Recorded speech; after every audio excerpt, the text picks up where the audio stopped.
Alors aujourd'hui, on voit comment dresser un tableau de variation graphiquement.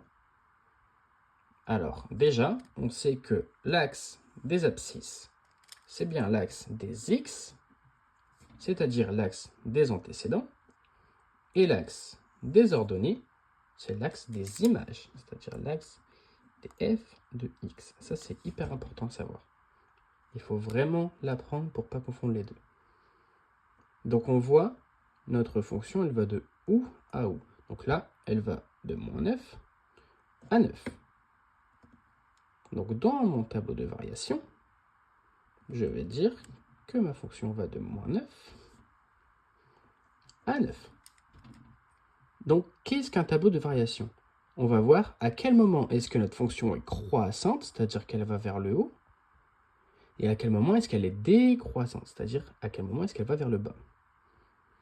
Donc on va voir ici, par exemple, ma fonction de moins 9 à moins 3, elle est croissante. Donc de moins 9 à ici, moins 3, je le reporte dans mon tableau, ma fonction est croissante.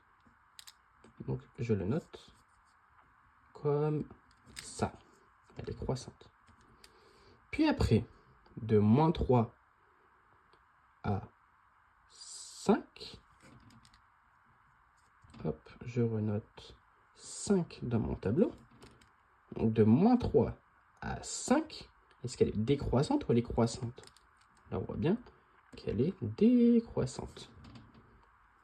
Et puis enfin, de 5 à 9, est-ce qu'elle est croissante ou elle est décroissante? On voit bien que ma fonction est croissante.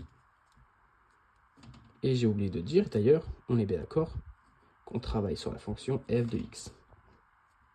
Mais là, on n'a pas encore tout à fait fini. Il faut qu'on calcule toutes les images de nos antécédents. Donc, qu'on voit combien ça fait f de moins 9. Donc, f de moins 9, c'est-à-dire je me place en moins 9 et je regarde à quel moment est-ce qu'on rencontre la courbe. Pardon. À quel moment est-ce qu'on rencontre la courbe? Donc là, en moins 9, la courbe vaut combien? Elle vaut 3. Donc si je note 3 en bas de ma flèche, ça dépend les profs. Moi, j'aime bien la noter en bas. Puis après, f de moins 3, combien est-ce que ça vaut f de moins 3? Donc je me place en moins 3, je monte, ça vaut, je ne l'ai pas noté, ça vaut 6.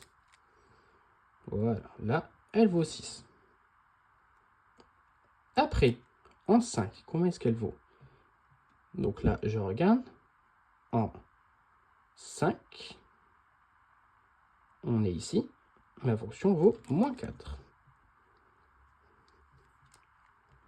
Et enfin, je regarde en 9 combien est-ce qu'elle vaut, ma fonction en 9 vaut 3.